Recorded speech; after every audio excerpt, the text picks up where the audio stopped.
예, 만나서 반갑습니다. 어, 지금 말씀하신 제목은 작년에 했던 거고요. 오늘은 여러분들한테 정말 도움이 되는 이야기 하려고 합니다. 어, 저는 아시다시피 이제 영화 감독이고, 영화 감독은 뭐 하는 사람이죠? 영화 만드는 사람이죠. 영화가 뭔가요? 자, 영화 감독을 영어로 뭐라 그러죠? 디렉터라고 그러죠, 그죠? 디렉터, 이끄는 사람 뭐 이런 뜻인데, 제가 용어를 만들었습니다, 영어로. 스토리 쇼워, 이야기를 보여주는 사람. 그죠? 영화 감독은 저는 대본을 제가 직접 씁니다. 그리고 연출을 해서 여러분들이 볼 수 있게 만드는 일을 하는데 그래서 영어 사전에도 안 나오지만 제가 만든 용어입니다. 스토리 쇼워. 이야기를 보여주는 사람. 왜 제가 그렇게 만들었는지는 이제 좀 이따가 설명할 시간이 있을 겁니다. 오늘 제가 여러분한테 말씀드리려고 하는 건 뭐냐면요. 예를 들면 이런 겁니다. 여러분들 이야기를 늘 접하죠, 그죠? 그러니까 인간은 태어나면서부터 이야기를 합니다. 예. 꿈도 말도 안 되는 꿈을 꿔도 그거를 아기를 맞춰가지고 이야기로 전달을 하죠, 그죠? 예. 생각도 이야기를 하고 의사소통도 이야기를 합니다. 그 이야기는 이제 아예 작품이 되어 있기도 하죠. 여러분들은 그 웹툰 많이 보죠. 제가 알기로는 이제 젊은 친구들은 웹툰, 웹소설 이런 거 많이 보는 것 같은데, 예. 저 어렸을 때는 이제 동네 만화가게에서 만화책 많이 보고, 예. 지금은 이제 넷플릭스 또 영화도 많이 보고, 근데 젊은 친구들은 영화보다도 웹툰을 많이 보죠, 그죠? 근데 여러분 그 제가 대학 다닐 때 동문과를 다녔어요. 그러니까 문해를 공부하는 학과를 다녔는데 제가 이제 역전의 명수라고 첫 작품을 만들고 이제 감독이 됐어요. 뒤늦게 그때서야 이야기가 뭐지? 이야기는 어떻게 공부하는 거지? 이런 생각이 들더라고요. 왜냐하면 저는 제가 직접 대본을 쓸 만큼 어느 정도 이야기에 대해서는 자신 있다고 생각했는데 생각해 보니까 이야기가 뭐지? 이야기는 어떻게 공부해야 되지? 이거를 제가 대학 다닐 때 교수님들한테 배운 적이 한 번도 없어요. 제가 동문과를 다녔는데 저는 국문과 수업을 많이 들었거든요. 그러니까 어느 교수님이든 그런 이야기를 한 번쯤 해줄 법한데 한 번도 들은 적이 없는 거예요. 예. 오늘은 그 이야기 하려고 합니다. 이제 여러분들 중에서 이제 장차 어떤 꿈을 갖고 있는지 모르지만 그 이야기와 관련된 일을 하게 될 경우가 굉장히 많을 겁니다. 예? 앞으로 이제 뭐 AI 시대라고 그러지만은 인간이 할 수 있는 게 그 부분이거든요. 자, 이야기가 일단 왜 중요한지. 이야기는 그냥 여러분들 저 여러 작품으로 접하고 있을 텐데요. 이야기의 그 가장 큰 힘은 뭘까요? 저는 이제 이렇게 생각합니다. 역사랑 비교를 해가지고. 예를 들면 6.25.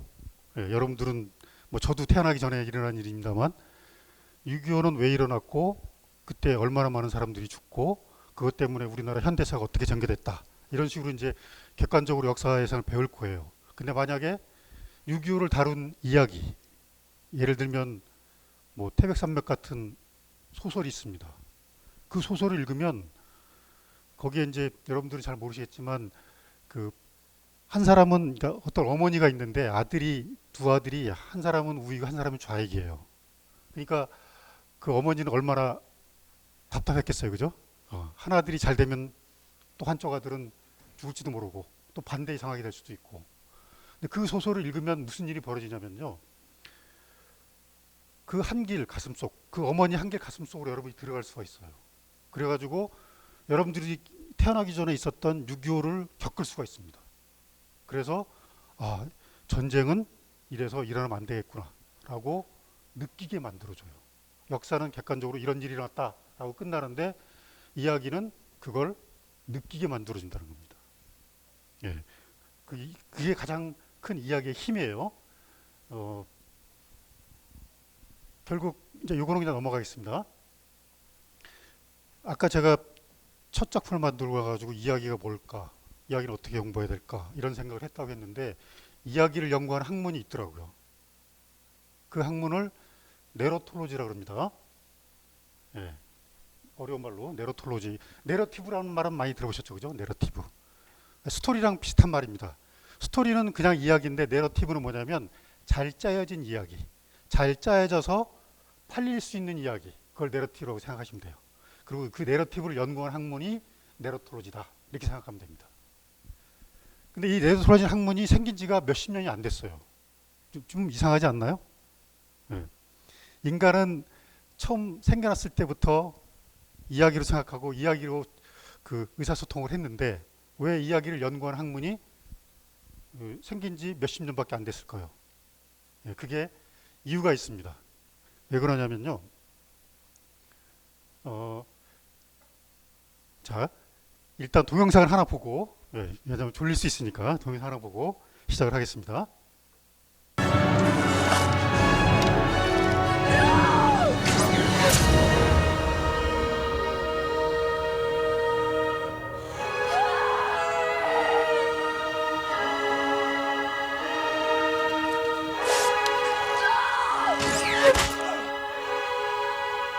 이 영화 아시는 분? 트로이라는 영화인데 몰라요? 아, 트로이라는 영화 모르는구나.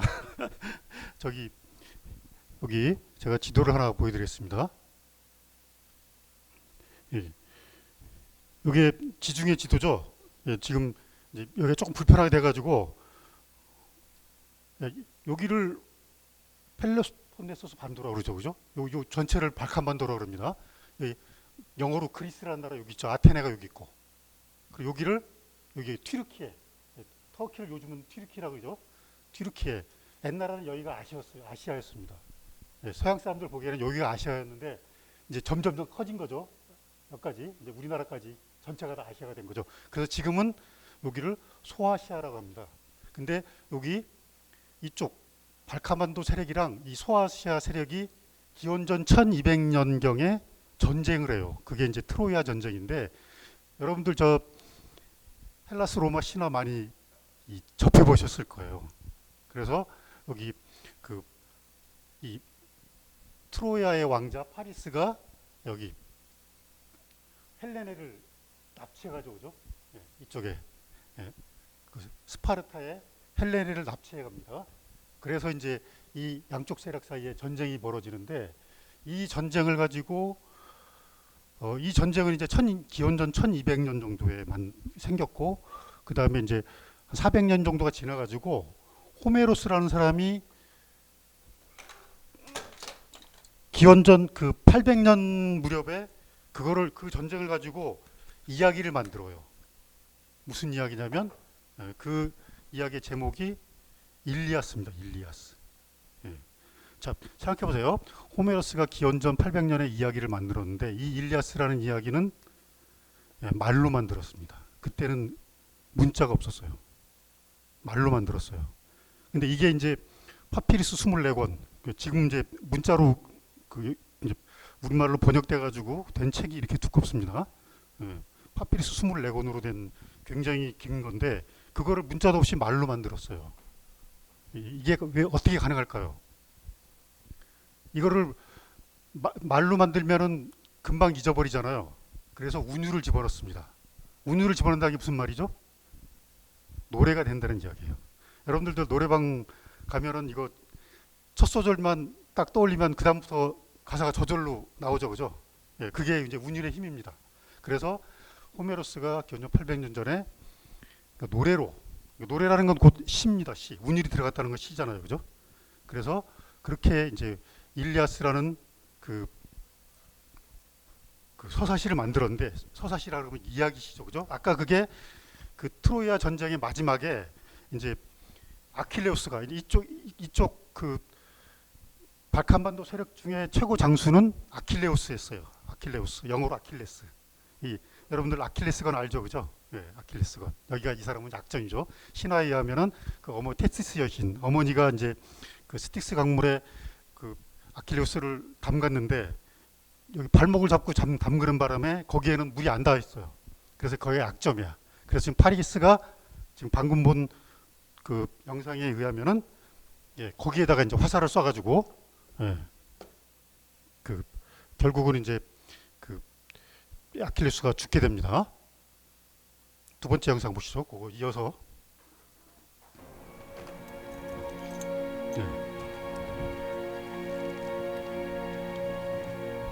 지금 아킬레스가 죽어가지고 장례를 치르고 있는 겁니다.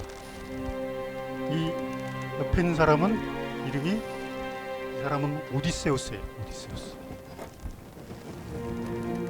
Find peace. 예, find fish. 평화를 찾아라. 그러죠? 네, 친구요. 예. 이 이야기는 여러분들이 저기 신화든 만화든 아니면 게임이든 하도 이렇게 이 부분적으로 나오니까 어느 정도는 알고 계실 거예요. 알고 있죠, 그죠? 아킬레우스가 화살 맞고 죽었다라든지 뭐 이런 이야기 다 알고 있죠, 그죠? 예, 아까 호메로스가 노래로 일리아스라는 서사시를 만들었다고 그러는데 그 일리아스의 주인공은 아킬레우스입니다. 근데 여기에 두 번째 장수가 나와요. 아킬레우스의 친구이자 그 아킬레스와 좀 대비되는 사람인데 아킬레우스는 그 용기가 대단한 사람이고 그 다음에 오디세우스는 지금 장례를 치러주는 이 오디세우스는 꽤 지혜가 뛰어난 사람으로 이렇게 되어 있습니다. 자, 그 다음에 근데 호메로스가 서사시를 또 하나 만들어요. 그게 뭐냐면 오디세이아입니다. 오디세이아. 오디세이아는 뭐냐면 오디세우스의 이야기란 뜻이에요. 그러니까 일리아스는 주인공이 아킬레우스고 오디세이아는 주인공이 오디세우스입니다. 이 저기 일리아스의 내용은 뭐냐면요. 이쪽 발칸반도 세력이랑 소아시아 세력이 전쟁을 10년 동안 벌여요. 근데 이 일리아스의 구성, 플롯이라고 그러죠. 이 플롯이 엄청나게 대단합니다. 어떻게 대단하냐면 10년 동안의 전쟁을 순서대로 보여주질 않아요. 전쟁이 벌어진 10년째 되던 해 전투가 가장 치열했던 단 며칠간만을 보여줍니다. 단 며칠간만을 보여주는데 그 처음부터 여러분들 이야기 만들 때 항상 그렇게 해야 됩니다. 예, 제가 동영상을 먼저 보여준 것도 왜 그랬죠? 여러분들 좋을까봐 관심을 좀 끌려고. 예, 모든 그 영화든 이야기가 처음에 관객의 관심을 끌려고 강한 거를 탁 던져줍니다. 그리고 이야기를 순서대로 보여주는 게 아니에요. 그렇게 탁 던져놓고 이야기가 거꾸로 가기도 하죠, 그죠? 이 일은 왜 일어났다 이런 식으로. 근데 그 일리아스가 그렇게 되어 있습니다. 그다음에 이제 오디세이아로 넘어갈게요. 오디세이아는 무슨 내용이냐면 10년 동안 이제 전쟁을 한 다음에 결국 이겨요. 이겨가지고 이제 그 오디세우스가 고향에 돌아갑니다. 이 오디세우스의 고향은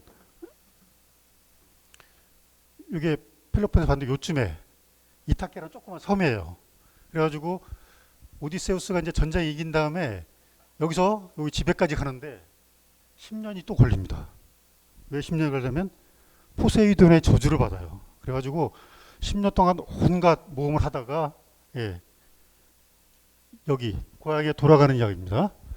고향에는 이제 그 아내인 페넬로페가 이제 다른 구원자들한테 너 남편 죽었다. 그러니까 우리랑 결혼하자 그래가지고 저기 페넬로페 성에 이제 사람들이 죽치고 앉아가지고 재산을 축내면서 결혼해달라고 조르고 그러고 있는 상황입니다. 들어보셨을 거예요. 페넬로페가 그래서 이제 그 수위를 짰다가 풀었다 그러면서 시간을 끌고 있는 거 그런 이야기를 아마 들으셨을 거예요. 이렇게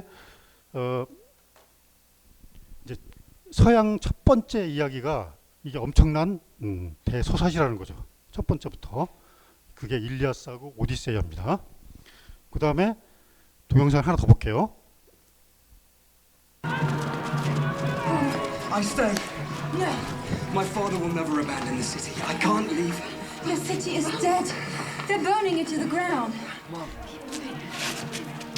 What's your name? Aeneas. Do you know how to use a sword? Yes. The sword of Troy. As long as it remains in the hands of a Trojan, our people have a future. Protect them, Aeneas. Find them a new home. I will. Hurry, quick. Paris Briseis wasn't in her room. I'll find her. 파리스고 그 옆에 이 여자가 누구죠?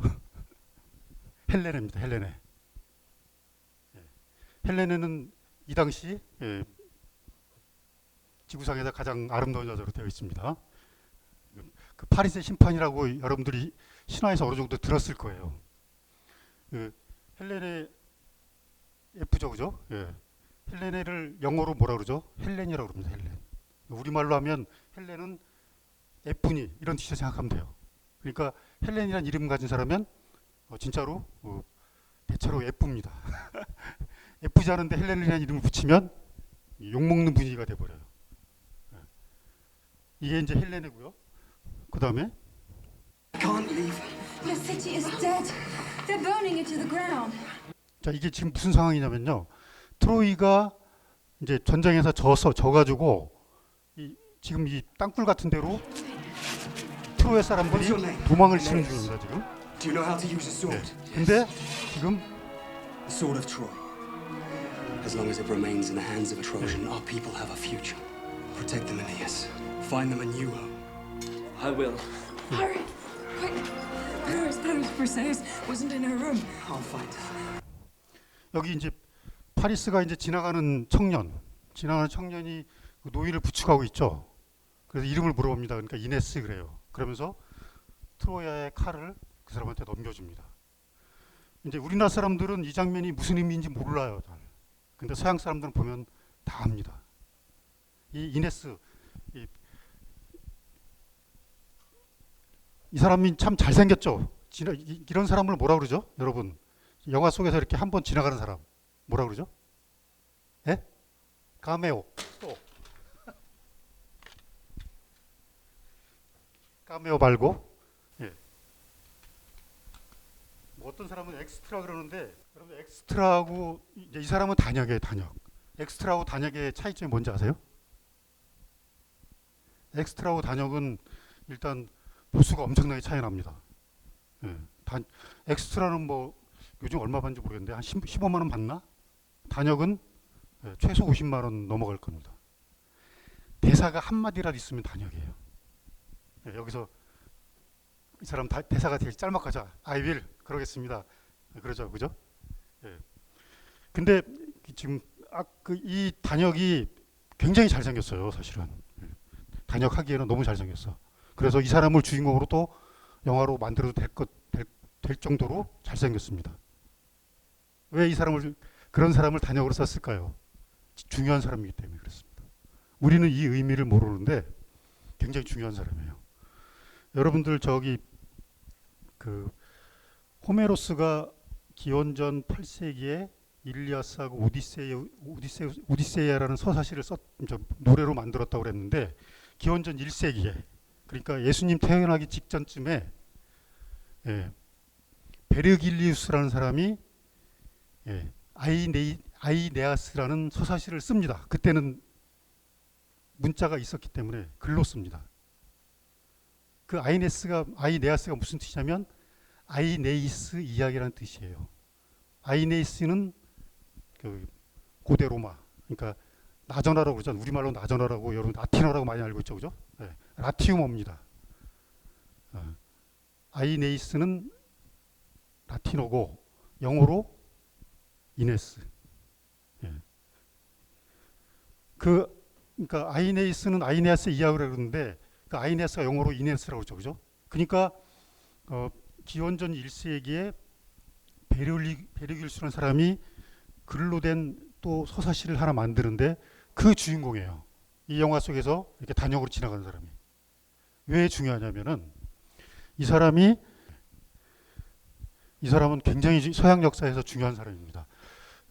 로마에 가면은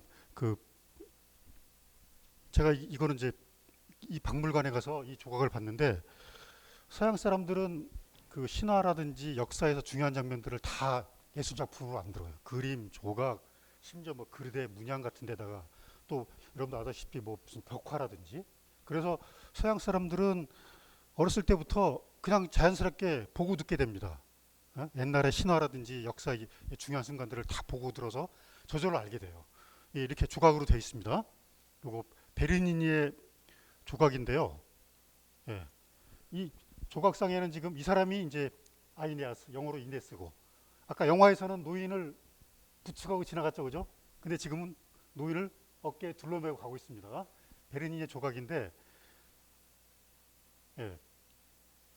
아까 그 오디세우스는 전쟁에서 이긴 쪽 장수였어요. 그죠? 아킬레우스는 이제 10년째 되더라 죽었고, 오디세우스는 전쟁에서 이겨가지고 이제 공항에 가는데 저주를 받아서 10년 동안 온갖 모험을 한다고 그랬잖아요. 그러니까 오디세우스는 집에 20년 만에 돌아갑니다.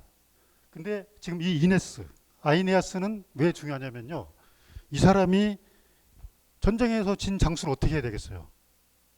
예. 사실은 이 영화에서는 이제 뭐 그 지나가는 젊은이 나오는데 이 사람이 이 아이네아스가 이 트로이아 쪽에서 서열 한 세 번째 정도 되는 장수예요, 사실은.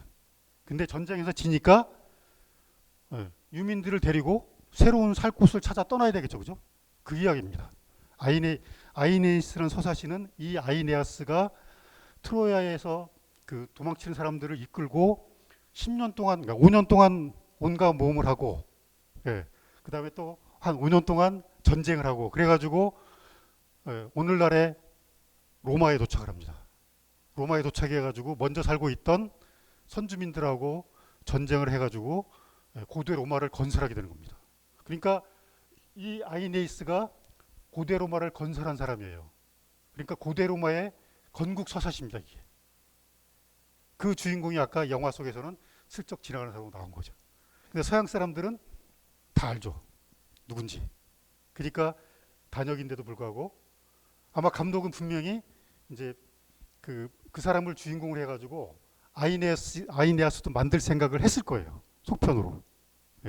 그래서 그 주인공을 삼을 만큼 잘생긴 사람을 단역으로 쓴 걸 겁니다. 자, 여러분 지금 제가 무슨 이야기를 하려고 그러는지 좀 눈치를 채셨나요? 여러분 이야기가 뭐고 이야기를 어떻게 공부해야 되는지를 저는 대학 다니면서 배운 적이 없는데 제 스스로 이제 그거를 공부를 하기 시작했습니다. 그때 느낀 게 뭐였냐면 이야기에 역사가 있다라는 거예요. 이야기에 역사 있다는 게 무슨 말입니까? 이야기에 순서가 있다는 말이에요. 이게 무슨 말이냐면 보세요. 지금 제가 세 가지 서사시를 이야기했습니다. 지금 호메로스가 일리아스하고 오디세이아를 말로 만들었다. 근데 문자가 생긴 다음에 베르길리우스가 아이네이스를 글로 썼다. 이야기를 했죠. 근데 여러분들 이 세 가지를 다 안 읽었을 거예요. 그죠? 근데 여러분들이 만약 이 세 가지 책 중에서 어느 걸 먼저 읽어야 된다면 뭘 먼저 읽겠습니까? 당연히 일리아스부터 먼저 읽어야 됩니다. 그러겠죠. 그죠? 오디세이아는 전쟁이 끝나고 집에 돌아가는 이야기니까. 그 다음에 이 아이네이스가요. 이제 그 호메로스보다 거의 이제 800년 후에 쓰여진 거지만 구성이 일리아스, 오디세이아를 베꼈습니다. 어떻게 베끼냐면 전쟁에 졌으니까 이건 12권으로 되어 있는데 앞에 6권이 무슨 내용이냐면 트로이아를 떠나가지고 온갖 모험을 하다가 고대 그러니까 로마에 지금의 로마에 도착하는 내용이 앞에 6권을 차지하고 있어요. 그러니까 모험 이야기니까 오디세이아랑 비슷하죠, 그죠? 도착한 다음에 거기서 살고 있던 사람들이랑 전쟁을 해가지고 나라를 건국해야 되잖아요. 그러니까 전쟁 이야기가 후반부 6권입니다. 그러니까 이거는 뭐랑 비슷해요? 일리아스랑 비슷해요. 그러니까 일리아스, 오디세이아를 안 읽은 사람이 아이네이스를 읽으면 이해가 어렵습니다. 무슨 말인지 아시겠어요? 이야기에는 이렇게 역사가 있다라는 거예요. 자, 이제 좀 이따가 이제 결론을 미리 말씀드리면은 여러분들 저기 율리시스라는 그 소설이 있어요. 1900년대 초반에 나온 소설인데 이 소설이 역사상 가장 어려운 소설로 알려져 있습니다. 이게 어려운 이유가 왜 그러냐면요. 딱 하나예요. 이 소설을 저는 읽어봤는데 영문학 교수님들도 끝까지 읽은 교수님들이 얼마 없을 겁니다. 그게 왜 그러냐면 여러분들 저 이렇게 생각하면 쉬워요. 이야기 역사를 있다라는 말은 수학. 여러분들 수학 별로 안 좋아하죠, 그죠? 저도 그 인문대를 갔기 때문에 이게 쓸모가 없을 것 같아가지고 고등학교 때 공부를 하면서도 정말 싫었거든요. 아 이거 이제 대학만 들어가면 진짜 쓸모가 없는데 이걸 왜 해야 되나 이런 생각을 했었는데 수학 중에서 우리가 어렵다고 생각하는 거 미분적분 있죠. 어렵잖아요, 그 부분. 그래서 많이 포기하고 그러는데 미분적분이 왜 어려운가요? 미분적분도 쉽게 하는 방법이 있습니다. 뭐냐면 순서대로 하면 돼요. 제가 결국 이제 수학을 몰아서 공부를 한번 해봤는데, 여러분 미분적분을 풀려면은 일단 사칙연산부터 해가지고 뭐 인수분해인지 1차 함수니 2차 함수니 뭐 이렇게 순서대로 밟아 나가야지만 수학의 정석이라는 책으로 저는 공부를 했는데 미분적분이 저 끝에쯤에 있어요. 그게 이해가 되는 겁니다. 근데 이 앞부분을 공부를 안 하고 미분적분을 절대로 알 수가 없어요. 이야기도 그렇습니다. 이건 여러분들이 아마 태어나서 처음 듣는 이야기일 거예요. 그래서 여러분들이 장차 이제 제가 생각할 때 이 중에 그 남서울대학교에 이제 무슨 학과가 있나가 살펴보니까 굉장히 첨단 학과들이 많이 있더라고요. 그리고 이제 그 이야기 관련 학과도 많이 있고, 예, 이거는 꼭 문과 이과생들한테도 다 도움되는 이야기예요. 모든 거에는 순서가 있습니다. 제대로 하려고 그러면 그 순서를, 굵직한 순서를 좀 알아야 됩니다. 자, 여러분 저기 1300년을 건너뛰겠습니다. 1300년대 초에 단테의 신국이라는 작품 여러분들 많이 들어보셨죠? 읽어보지는 않았을 텐데 많이 들어보셨을 거예요. 저는 이제 이거를 굉장히 좋아해가지고 좀 여러 번 읽었습니다. 근데 처음에 한두 번 읽었을 때는 정말 모르겠더라고요. 안 읽은 거랑 똑같았어요. 근데 그 이유가 뭐냐면은 이 책을, 이 단테 신국을 이해를 하려고 그러면은 아까 그리스 로마 신화 있죠. 저는 그리스를 헬라스라고 그럽니다. 그 나라 사람들은 스스로를 헬라스라고 그래요. 영어로 그리스라고 그러고. 이 헬라스 로마 신화도 알아야 되고 성서도 알아야 됩니다. 그거를 안 사람만 이거를 이해할 수 있게끔 돼 있어요. 그래서 어려운 겁니다. 그래서 이제 그 뒤늦게 성서를 다시 읽은 다음에 읽으니까 되게 재밌더라고요. 제가 가장 좋아하는 책이 되어버렸습니다. 자, 이야기의 역사가 있다라는 거를 캐릭터하고 그 다음에 모티브로 가지고 좀 설명을 하려고 그래요. 이 단테 신국 내용이 뭐냐면은 단테가 지옥, 연옥, 천국을 차례대로 여행하는 이야기입니다. 그 서양의 주요 고전들을 보면은 꼭 주인공이 하데스라고 그러죠. 여러분들 게임에서 하데스 많이 들어봤을 거예요. 지하세계, 저승, 그걸 하데스라고 그러는데 꼭 주인공이 하데스에 내려갔다가 올라옵니다. 그게 꼭 반복이 돼요. 저기 그 아까 오디세우스, 그러니까 오디세이아의 오디세우스도 하데스 한번 내려갔다 옵니다. 그러니까 10년 동안 모험한다 그랬잖아요. 모험하다가 어느 섬에 갔다가 키르케 섬에서 그 지하세계에 내려가요. 지하세계에 내려가가지고 어머니를 만납니다. 이게 무슨 말이에요? 그러니까 오디세우스는 집을 20년을 가까이 지금 떠나 있었잖아요. 그러다가 이제 20년 만에 집에 가니까 그 사이에 어머니가 돌아가셨다는 거죠. 그리고 거기서 아킬레우스를 만납니다. 아킬레우스 죽었잖아요, 그죠? 그러니까 지하세계에 가가지고 아킬레우스를 만나는데 이 부분이 굉장히 재밌는 내용이 들어 있습니다. 그러니까 아킬레우스가 그 지하세계에서도 대장 노릇을 하고 있는 거예요. 그래가지고 이제 아킬레우스한테 자네 참 대단하다. 어떻게 여기서도 대장 노릇 하고 있냐? 이랬더니 아킬레우스가 굉장히 의미심장한 말을 합니다. 무슨 말을 하냐면요. 노예로 살아도 좋으니 지상에서 살고 싶다. 삶이 그만큼 중요하다는 이야기예요. 그리고 그 아까 아이네아스도 그 로마에 도착하기 전에 지하세계에 한번 다녀옵니다. 그래가지고 아버지한테 너는 왜 딴짓 하느냐, 너는 그 로마를 건설해야 되는데 딴짓하고 있다 야단을 맞고 정신을 차리는 그런 내용이 나오는데 아까 아버지 살아있었잖아요, 그죠? 어깨에 메고 갔었잖아. 근데 그 모험을 하는 중에 그 아버지가 이제 카르타고 떠날 때쯤에서 아버지가 죽거든요. 그렇게 반복이 됩니다. 근데 이 단테의 신곡은 뭐냐면 이걸 이제 이 카타바시스라고 그러는데 이제 저승여행 자체가 아예 이 모티브 자체가 작품이 된 그런 경우입니다. 그림 보면 이게 지옥문이거든요. 이제 단테가 누군가의 안내를 받아가지고 지옥에 들어서려고 하고 있어요. 이 사람이 누구냐면 머리에 이제 월계관을 쓰고 있는데 이 사람이 베리길리우스입니다.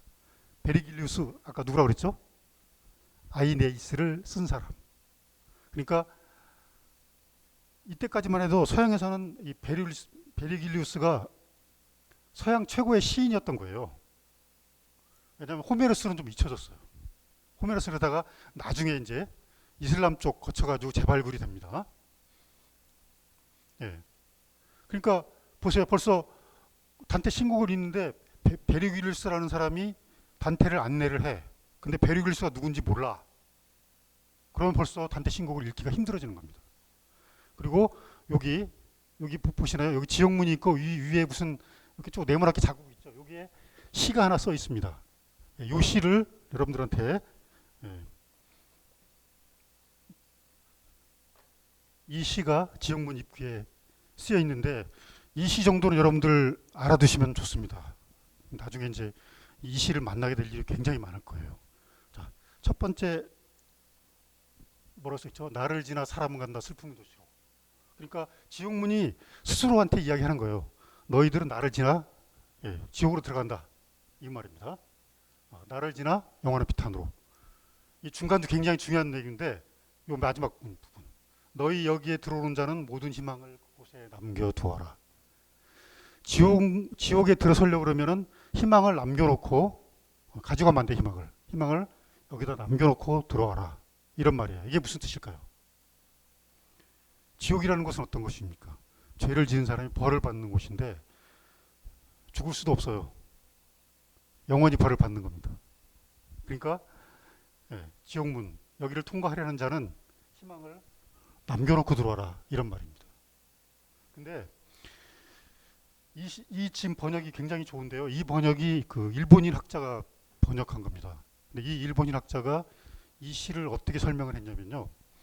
여러분 지옥문 당연히 지옥은 하나 있어야 되겠죠, 그죠? 그러면은 이제 우리 영어에서 뭐 정관사, 부정관사 배웠잖아요, 그죠? 정해져 있잖아요. 그러니까 영어로 말하면 더가 붙어야 되는데 이거 영어로 말하면 어가 붙어 있어요. 어헬인 거예요, 어헬. 어헬 게이트, 지옥문이. 어헬 게이트라는 무슨 말이죠? 지옥문이 하나가 아니라 여러 개 있다라는 뜻이에요. 그게 무슨 뜻이냐면 여기 들어오는 자는 희망을 남겨두라고 했는데 여러분들 이럴 수 있죠. 여러분들이 친구의 마음을 아프게 했어. 그래서 그 친구를 절망에 빠뜨렸어. 그러니까 그 친구한테 희망을 뺏은 거예요. 그럼 어떻게 되는 거죠? 그 사람 자체가 지옥문이 되는 겁니다. 무슨 말인지 알겠죠, 그죠? 그래서 그 일본인 학자가 절망하는 자리, 그 자리가 곧 지옥문이다. 이 말을 한 겁니다. 거꾸로 여러분이 친구한테 희망을 안겨줬어요. 그러면 여러분은 그 친구한테 천국문이 되는 겁니다. 그 일본인 학자가 해석을 그렇게 멋지게 했습니다. 이제 1600년대 초반으로 건너뛰겠습니다. 셰익스피어하고 세르반테스 많이 들어보셨죠? 이 두 사람이 1616년 4월 23일 같은 날 죽었습니다.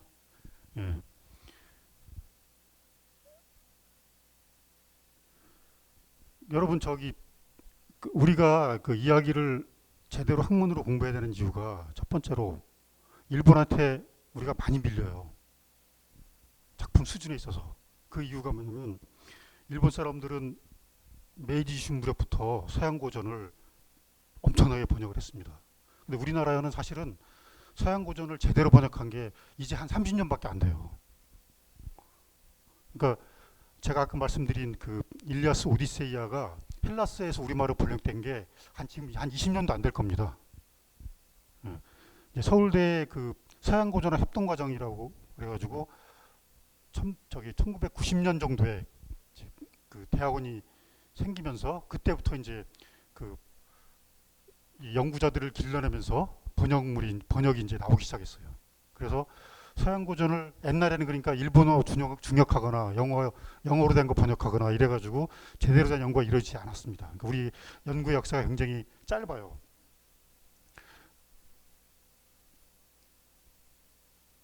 여러분 왕의 공주의 남자라는 그 드라마가 있었는데 여러분들 그 드라마가 몇 년 돼가 잘 모를 겁니다. 거기에 이제 세조의 딸이랑 김종서의 아들, 이 둘은 적대적인 관계인데 이 적대적인 가문의 아들 딸이 사랑하는 내용의 드라마가 있어가지고 그 굉장히 인기를 끌었는데 이 모티브 어디선가 본 것 같지 않아요? 그죠? 예, 로미오와 줄리엣, 적대적인 가문의 아들과 딸이 사랑하는 이야기. 이게 로미오와 줄리엣인데 로미오와 줄리엣이 그러니까 로미오와 줄리엣 이 모티브를 셰익스피어가 만든 게 아니에요. 이가 똑같은 이야기가 그러니까 그 티라머스와 티스베 이야기라고 그래가지고 이게 똑같은 이야기가 거의 싱크로율 이런 말 쓰죠, 그죠? 네, 싱크로율 거의 99%인 이야기가 그 아까 말한 그 베리 윌리스하고 같은 시대에 오비디우스라는 로마의 또 서사 시인이 있어요. 이 사람이 쓴 서사시가 이제 변신 이야기인데 그 변신 이야기가 여러분들이 알고 있는 그리스 로마 신화의 원형입니다. 네, 거기에 피라모스와 티스베 이야기가 나오는데 그게 그 셰익스피어의 이 이야기랑 똑같아요. 근데 그러면 그 모티브를 처음에 저기 오비디우스가 썼느냐? 그렇잖아요. 더 이전으로 거슬러 올라가면은 기원전 한 4세기 5세기쯤에 바빌로니아에서 나온 이야기입니다. 그러니까 모티브가 고대 바빌로니아 이야기가 고대 로마에서 반복이 되고 셰익스피어가 그걸 또 똑같이 써먹고 지금 같으면 표절로 욕먹을 거예요. 그걸 또 우리나라 드라마에서 그 구조로 가져가지고 드라마를 만들고 이렇게 되는 겁니다. 그러니까 이야기라는 것이 이렇게 그 모티브도 계속 반복이 되고 캐릭터도 반복이 돼요.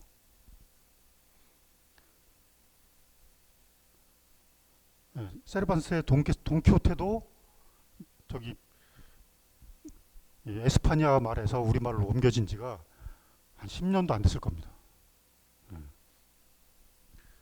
그 다음에 요거 자, 이거 많이 보셨죠? 이거 뭐죠? 해리포터의 한 장면이죠, 그죠? 해리포터 한 장면인데 이거 한번 보실까요? 동영상으로.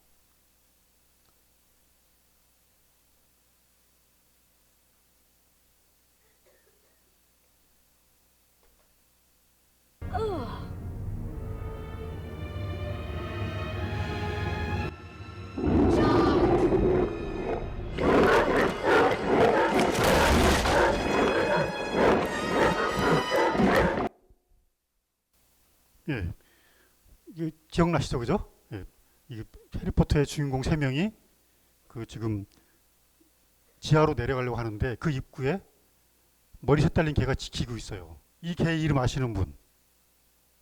케르베로스 많이 들어보셨죠, 그죠? 이 케르베로스는 여러 군데에서 많이 나오죠. 자, 이 이야기는 왜 제가 이 이야기를 하냐면요.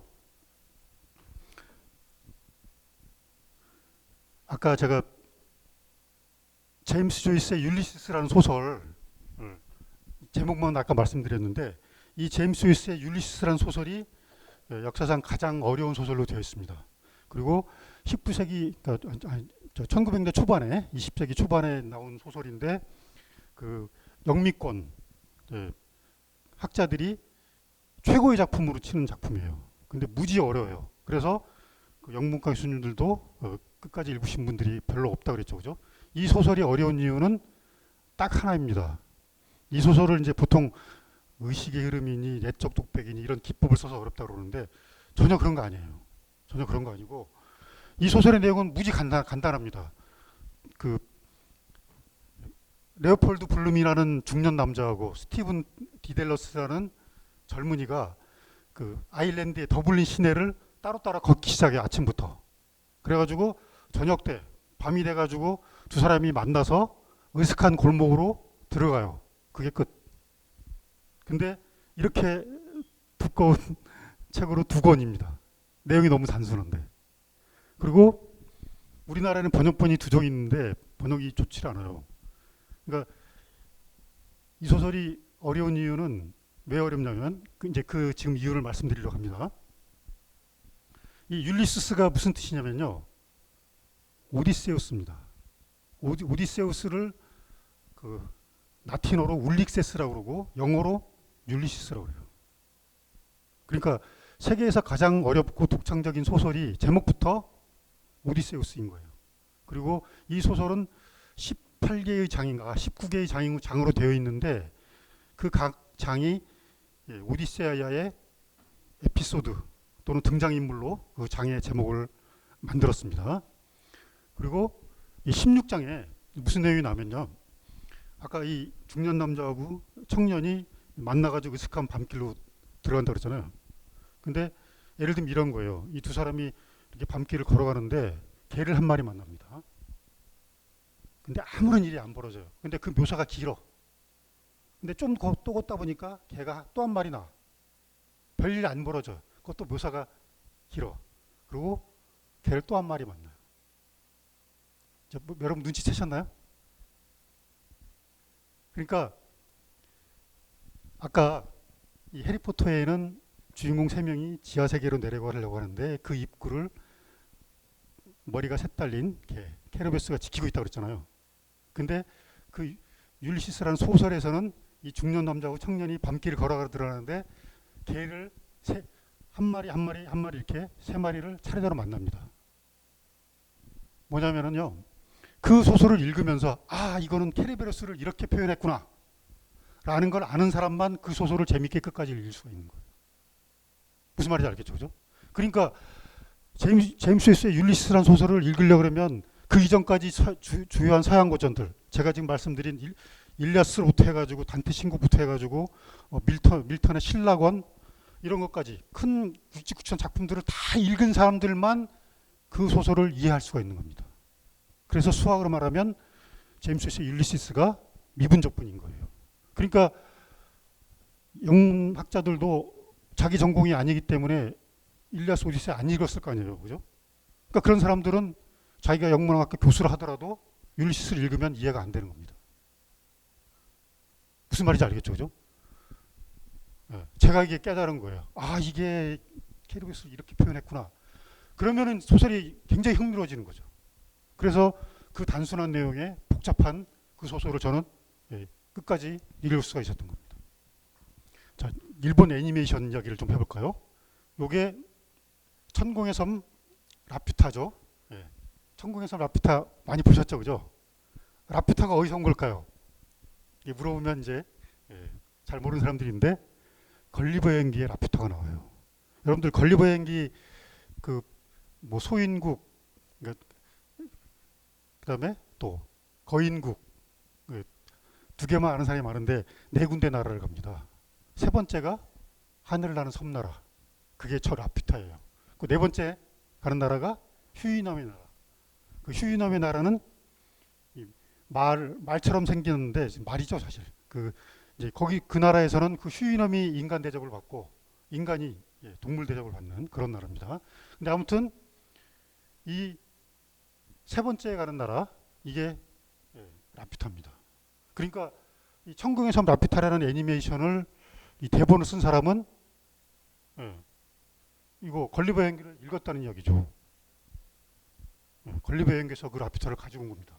그리고 또 흥미로운 건 뭐냐면 이 하늘난 섬나라 여기에서도 걸리버가 아까 저승여행이라고 그러죠, 그죠?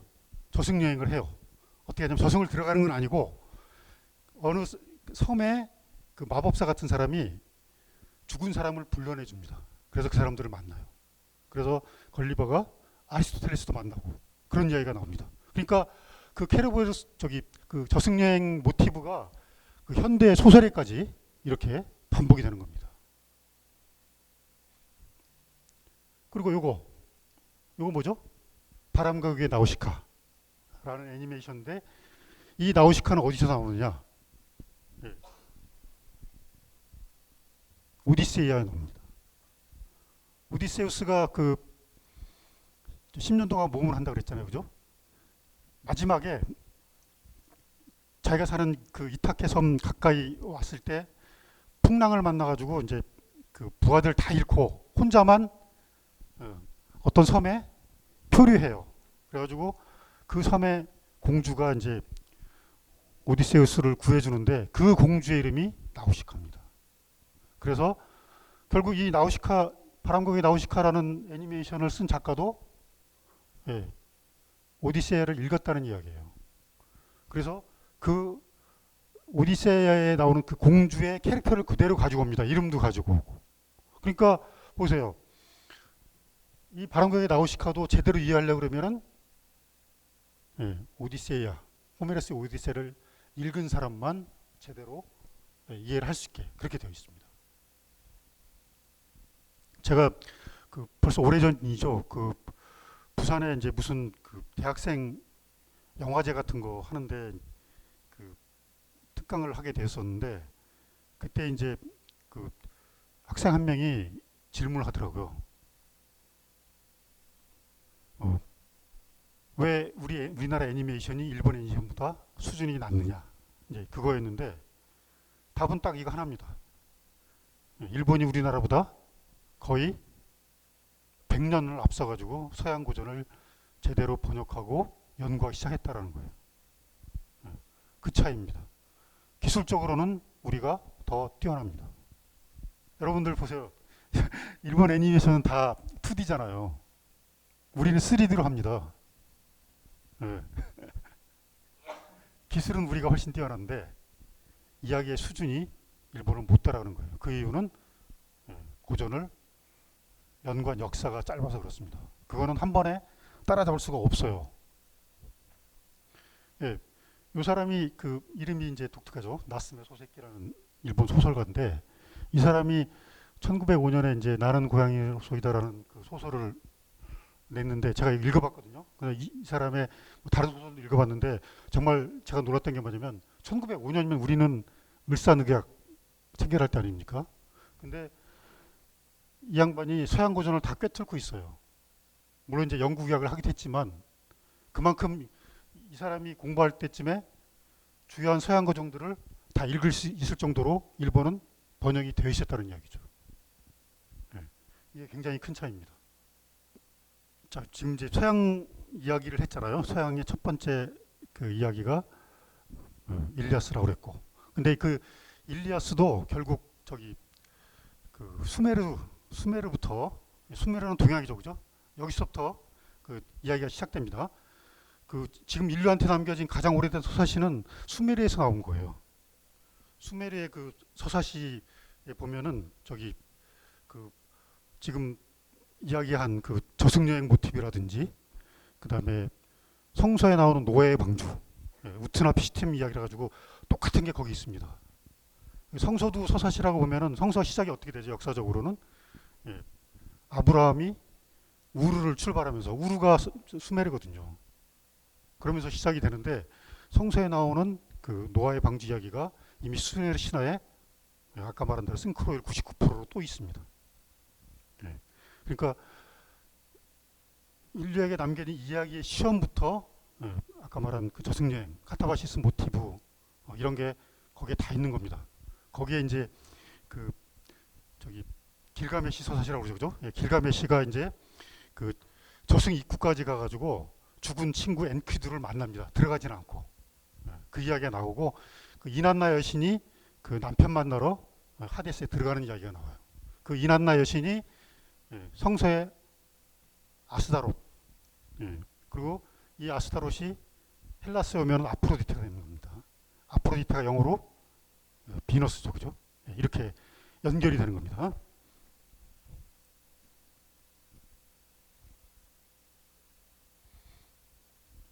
자, 그 지금 이야기를 하고 있는데요.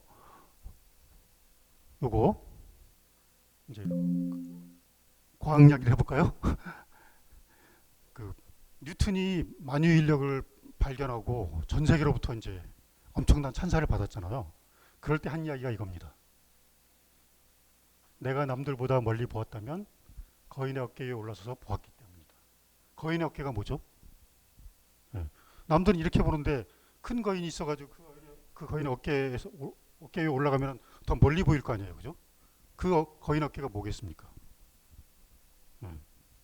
그때까지 축적된 과학적 지식을 말하는 거예요. 뉴턴은 그걸 다 공부를 한 겁니다.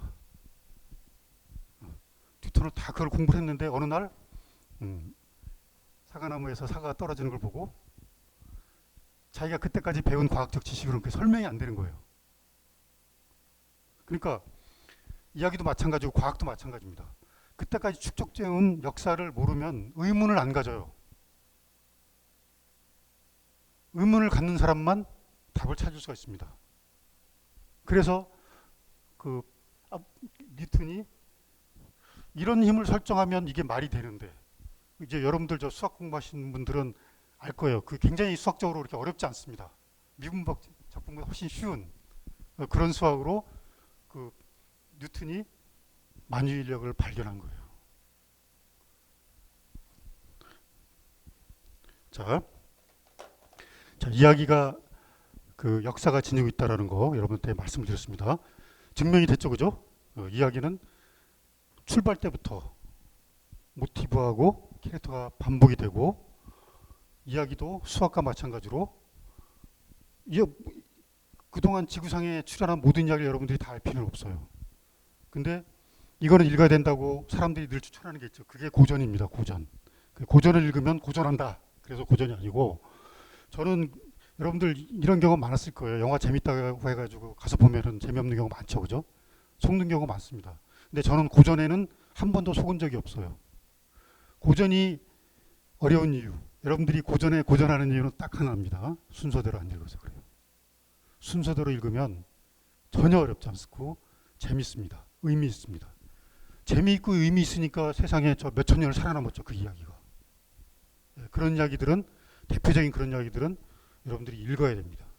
그래야지 여러분들이 앞으로 좋은 작품을 만들 수가 있어요. 여러분 중에서 이과생도 있겠지만 마찬가지입니다. 이과생들도 자기 관련된 분야에서는 대표적인 것들, 흐름을 알아야 돼요. 그런 사람들만 의문을 갖고 더 대단한 것을 만들어낼 수가 있습니다. 그 다음에 요거는 그 이야기하기의 정립을 위하여 여러분들 도서관에 들어가시면 그 도서관 홈페이지에서 논문들 찾아볼 수 있잖아요. 이거를 찾아서 한번 읽어보시기 바랍니다. 쉽게 쓴 겁니다. 지금까지 이야기한 내용이 이 논문의 전반부에 실려 있어요. 그리고 이제 후반부로 이게 아까 그 PPT로 간략하게 한 거고, 요거는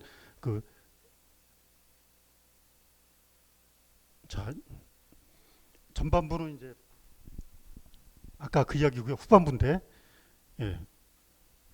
서사학이라는 학문이 있다고 그랬죠, 그죠? 서사학에서 이제 서사물, 이제 내러티브죠, 그죠? 이야기를 담고 있는 것, 이걸 어떻게 분리를 하냐면 구술 서사물, 기술 서사물, 음영 서사물 이렇게 구분을 해요. 서사학자들이 이렇게 구분을 합니다. 구술, 입구자 썼잖아요. 말로 전달하는 이야기. 이거는 뭐죠? 호메로스의 일리아스 오디세이 같은 거. 그 다음에 기술 서사물, 기록을 한 거, 글로 쓴 거. 뭐 대표적인 소설. 아까 또 아이네이스 같은 경우는 글로 썼다고 그랬죠. 서사시인데. 그 다음에 음영서사물, 소리와 그림으로 전달되는 이야기. 대표적으로 뭐가 있죠? 영화가 있죠. 근데 이걸 보면 무슨 이야기예요? 이야기는 말과 글과 소리와 그림으로 되어 있다. 이야기잖아요, 그죠? 그래가지고 이야기가 그러면 이렇게 구분을 하면은 이야기가 뭐 문학작품하고 영화밖에 없는 것처럼 돼버리는데, 여기 웹툰은 어디 들어가죠? 이제 서사학이 아직까지 그 소설을 연구하다가 그 연구자들이 영화가 이제 소설 가지고 그 원작으로 삼아가지고 그 영화를 만드는 경우가 많잖아요. 그래서 소설과 영화의 이야기 구조를 연구하는 정도까지밖에는 지금 나아가지를 못했는데, 제가 생각할 때 서사학이라는 거는 이야기를 연구하는 학문이다. 그 다음에 이야기는 여러 매체에 담기잖아요, 그죠? 그 사이에 위계가 없어요. 그냥 이야기는 이야기대로 연구하고 매체는 매체대로 연구하면 된다라고 생각을 합니다. 이거는 이제 서사학자들이 부르고, 서사학자들이 제대로 연구를 안 하니까 제가 나름대로 분류를 한 겁니다. 이야기를 생산자 입장에서 세 가지로 분류를 했어요. 저는 이야기 생산자죠. 내가 만든 영화를 여러분들이 봐주신다 그러면 저는 이 영화의 생산자고 여러분들은 소비자. 샌더라는 보내는 사람이고, 여러분들은 리시버 받아들이는 사람이고 이렇게 되겠죠, 그죠? 근데 이야기를 생산자 기준으로 세 가지로 나눌 수가 있습니다. 제가 나눈 거예요. 스토리텔러.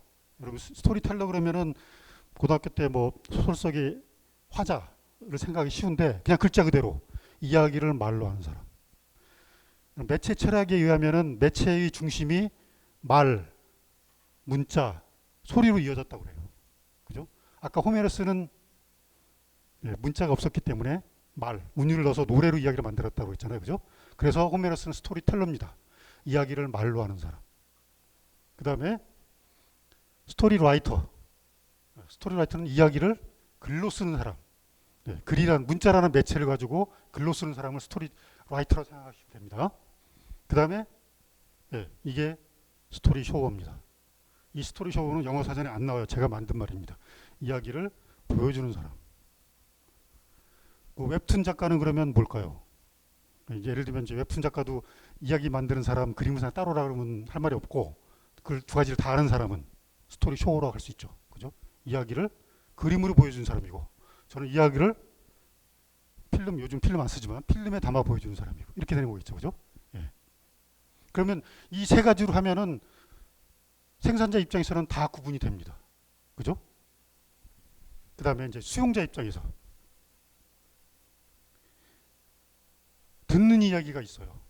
여러분들 수용자 입장에서 듣는 이야기 뭐였죠? 대표적으로 라디오 드라마라든지 아까 호메로스의 서사시 같은 거. 호메로스가 그 서사시를 노래로 만들어 가지고 여러분들처럼 이렇게 모아놓고 노래로 이야기를 들려줬습니다. 그래서 옛날에 그걸 가인이라고 그랬는데 그게 이제 듣는 이야기죠. 읽는 이야기, 소설. 그 다음에 보고 읽는 이야기. 이게 이제 웹툰이 되겠죠. 보고 읽는 이야기. 웹툰 만화 이런 것들은 그림은 보고 뭐죠? 말풍선에 들어있는 대사는 읽고 이렇게 되는 거죠. 그죠? 그 다음에 다섯 번째 보고 듣고 만지는 이야기. 이것도 제가 만든 말인데 보고 듣고 만지는 이야기 예를 들면 MMORPG 뭐 리니지 2 같은 거 저는 게임을 안 해서 모르겠습니다만 요새는 게임학이라고 그래가지고 따로 연구를 해요. 이 MMORPG 같은 경우에는 이게 혁명적인 이야기인데 우리나라에서 처음 등장한 혁명적인 이야기입니다. 왜 혁명적이냐? 아까 이야기라는 거는 생산자가 다 만들어서 던져요. 그러면 소비자, 수용자가 그대로 받아들이죠. 근데 MMORPG는 뭐냐면 데이터베이스, 이야기를 만드는 사람이 설정만 해놔요. 그러면 수용자들이 거기에 들어가가지고 게임을 하면서 이야기를 만들어. 이게 놀라운 거죠. 그죠? 생산자가 완성된 이야기를 던졌는데 여기쯤 오니까 설정만 던지니까 수용자들이 그거를 게임을 하면서 이야기를 만들어요. 리니지 2의 무슨 공성적 이야기는 전설적인 이야기더라고요. 저는 잘 모르지만 그 이화여대 그 이인화 교수님이 그 부분에 대해서 이제 써놓은 걸 제가 봤는데 되게 흥미롭더라고. 그래서 이 터칭이라는 말을 제가 썼는데 왜냐하면 그 게임은 보고 읽는 것만 아니라 보고 읽고 듣고 그 다음에 또 뭐죠? 막 이게 컨트롤러라든지 마우스라든지 막 이렇게 움직이잖아요. 손으로 만져가지고. 그래서 그 이야기를 받아들일 때 시각, 청각, 촉각을 사용한다 그래가지고 이렇게 제가 표현을 했는데 처음에는 이게 별로 학문적이지 않다 생각했는데 이게 굉장히 학문적인 거라는 걸 이제 뒤늦게 알게 됐어요. 매체 철학을 보다 보니까 보세요. 듣는 이야기는 우리의 감각 중에서 하나만 쓰죠, 그죠? 듣는 청각만 쓰고, 영화는 보고 듣고 시청각 두 가지 감각을 쓰죠, 그죠? 게임은 촉각까지 세 가지 감각을 써요. 우리의 인간의 감각을 다섯 가지로 나누잖아요. 그러니까 오감을 다 쓰는 이야기가 이제 나올 겁니다. 제가 최근에 그 뇌과학 책을 되게 흥미롭게 읽었어요. 왜냐하면 어떻든 저는 인문학 쪽이다 보니까 과학 쪽은 조금 소홀해가지고 어쩌다가 이제 좋다는 작품 가끔 읽는데 이번에 되게 충격을 받았어요. 뇌과학 책 읽으면서 뇌과학이 이 정도로까지 지금 발전해 있다라는 거를 새삼 알게 되었는데 앞으로는 이 오감뿐만 아니라 감정도 직접적으로 전달될 수 있는 그런 이야기가 나올 겁니다. 제가 여러분들 학교에 VR도 꽤 연구를 하는 것 같은데 제가 VR로 그 네러티름을 담은 꽤 그 알려진 작품을 하나 만들었거든요.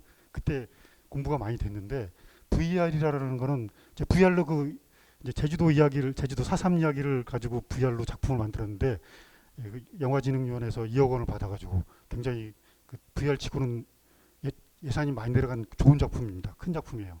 20분짜리인데 그러니까 영화 문법하고 VR의 문법은 완전히 달라요. 제가 이제 그 작품 속에서 회상 장면, 그러니까 제주도에 일본군들이 그 저기 폭격하는 장면 같은 거를 만들었거든요. 그러니까 과거 장면이니까 영화 문법대로 그냥 그 부분을 흑백으로 처음에 했어. 근데 그게 아니잖아요. VR이라는. VR의 장점이 뭐죠? 그때 그곳으로 여러분을 데리고 갑니다. 그 VR을 보면 공중에 내가 떠가지고 지금 일본군들이 그 남경에다가 폭탄 투하하는 장면을 직접 이렇게 가까이서 볼 수가 있어요. 그때 그곳으로 간다라는 거는 실시간이잖아요. 그죠? 실시간으로 그 장소에서 그걸 보고 느끼는 거잖아요. 그러니까 흑백으로 하면 안 되는 거예요. 그래서 VR에 내러티를 집어넣을 때는 다른 문법이 필요합니다. 그래서 그 문법은 지금 형성돼가는 과정이고 저도 그것에 한몫을 했던 것 같아요. 나중에 이제 기회가 되면 그 작품도 찾아보시면 좋겠습니다. 그 다음에 그러니까 아까 감정도 전달한다는 게 무슨 소리냐면요. 그 뇌과학에서 이미 이제 그 우리의 머리에다가 이게 VR은 저기 이거 HDR이라고 그러죠? 아니 뭐라 그러지? HDR 헤드셋을 이게 쓰고 보잖아요. 근데 지금 VR이 지금 한창 올라가다가 지금 다시 정체 상태에 있어요. 근데 제가 생각할 때는 VR이 더 발전하려고 그러면 근데 곧 그렇게 될 겁니다. 안경이 선글라스처럼 가벼워질 거예요. 소리도 여기서 들리고. 그러니까 우리가 늘 아무 때나 갖고 다니시는 이거 지금 헤드셋이 너무 크고 무겁고 그렇잖아요. 근데 그냥 이런 안경에다가 이 안경인데 제 안경인데 여기다 클릭만 하면 이게 이제 여기서 화면이 비치고 소리가 들리고 무선으로 그렇게 될 거예요. 그렇게 되면 여러분들 요새 음악은 다 여러분들 이어폰으로 듣잖아요. 영상은 다 이걸로 보게 될 겁니다. 그 기술은 지금 그 뭐 석 달 단위로 발전하고 있다고 제가 들었는데 심지어 이제 감정조차도 배우가 연기를 해 슬픈 감정이야. 그 슬픈 감정, 그 배우가 느꼈다 똑같은 감정을 내가 느낄 수가 있어요. 뇌과학에 따르면은 센서로 연결돼가지고. 그 영화를 보는 게 아니라 뭐 보고 듣고 만지고 냄새 맡고 뭐 이런 것뿐만 아니라 심지어 그 배우가 그 연기를 할 때 느꼈던 감정을 그대로 우리가 느낄 수 있다고 합니다. 뇌과학에서는 이미 그게 가능해요. 이게 과학적으로. 이게 이제 그 상업적으로 이제 성공하려고 그러면 앞으로도 이제 뭐 20, 30년 더 걸리겠지만 예.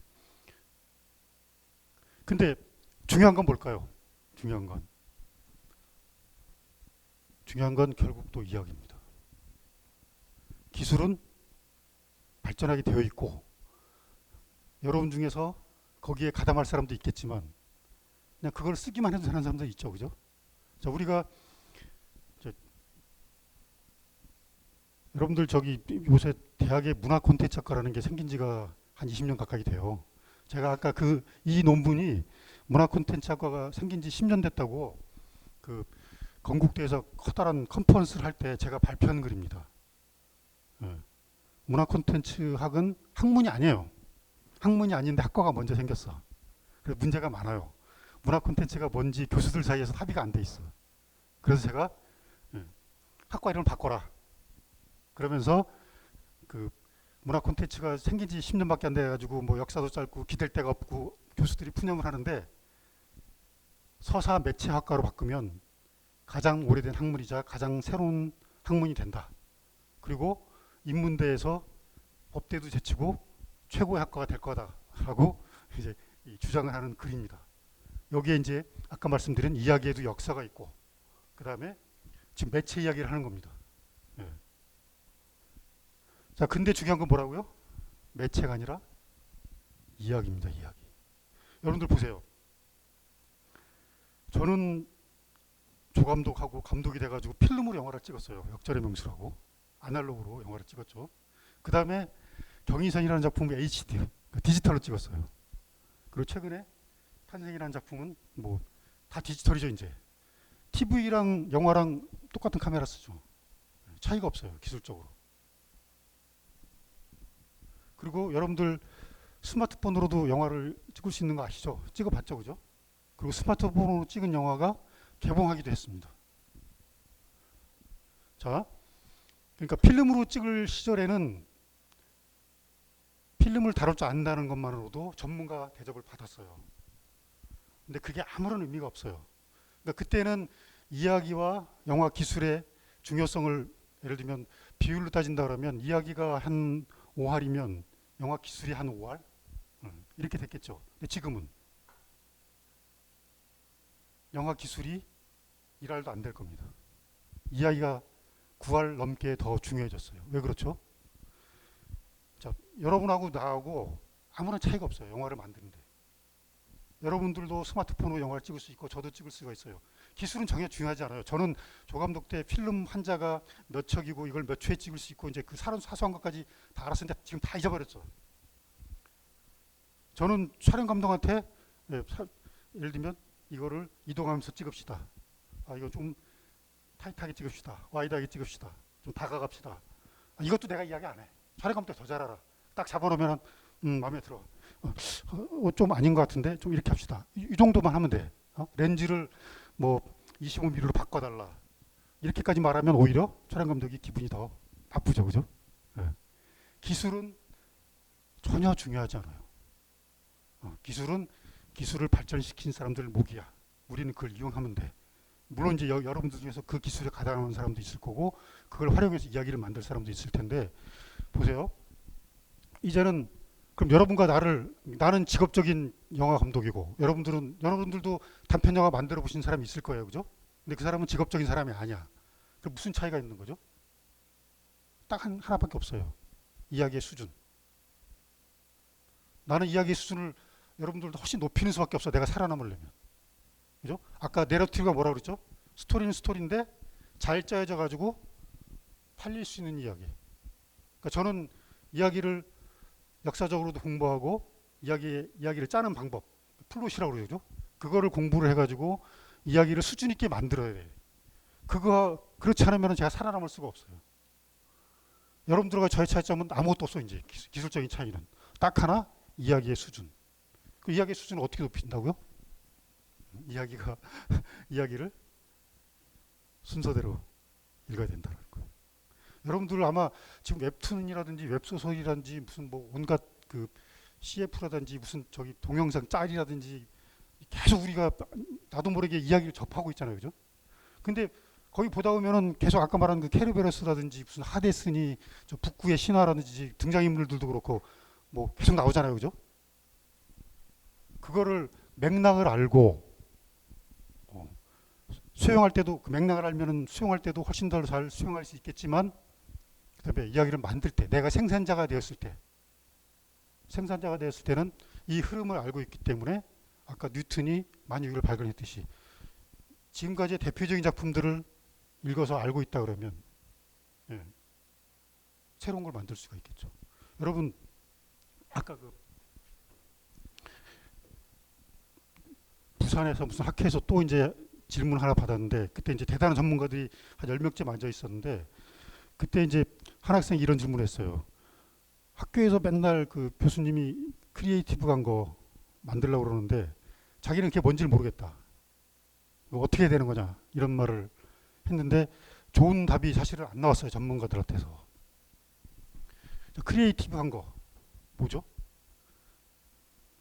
그 이제 문화 콘텐츠 학과의 유명한 모 교수님께서 이제 뭐 세상에 하나밖에 없는 아이디어를 내고 막 이렇게 말을 하는데 그거는 틀린 말입니다. 크리에이티브 하는 거는 뭐냐면요. 성서에 뭐라고 나오죠? 성서에 There is nothing new under the sun. 태양 아래 새로운 거 없다. 저한테 지구상에 한 대밖에 없는 아주 크리에이티비티한 그 자동차를 하나 만들려고 그러면 당장 만들 수 있어요. 바퀴 5개인 자동차를 만들면 돼요. 그래서 크리에이티비티하죠, 그죠? 예. 그겁니다. 학생들이 학교에서 맨날 저기 그 독창적인 거 만들려고 그러니까 전혀 보지 않았던 거, 새로운 거를 만들려는 압박 때문에 새롭다 못해 기괴한 걸 만들어요.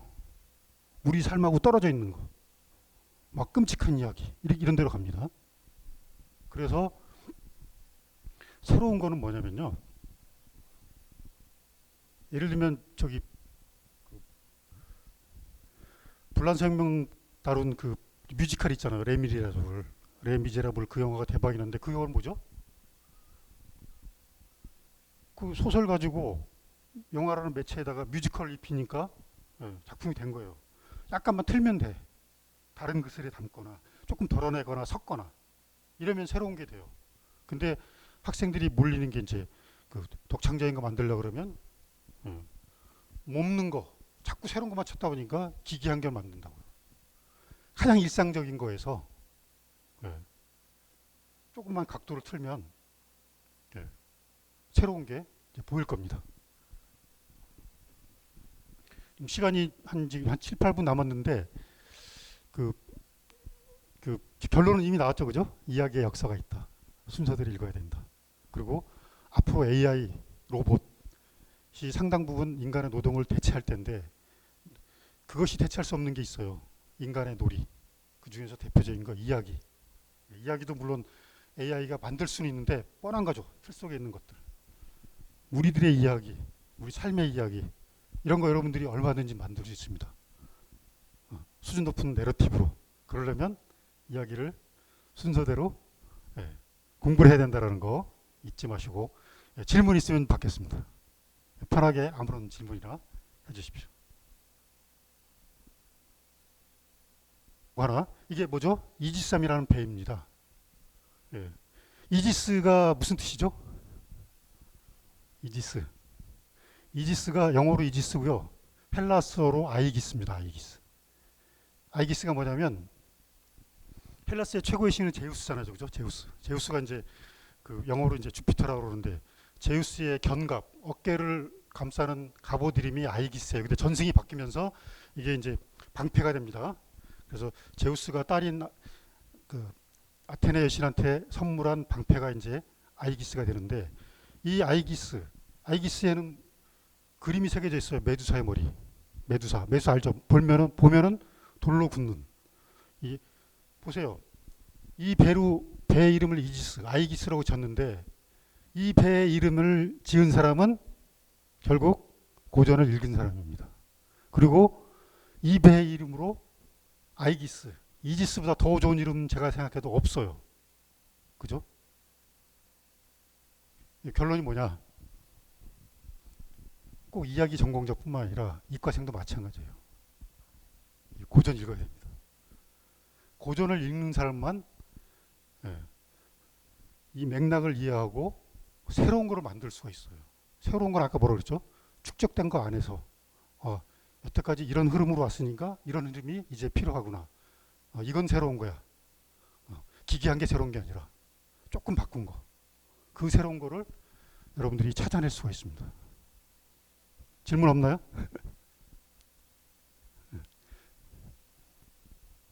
그러면 이걸로 마치는 걸로 할까요? 이게 여기가 좀 소틀러 가지고 좀 더 많은 이야기를 할 수 있었는데 조금 줄였습니다. 끝까지 들어서 감사합니다.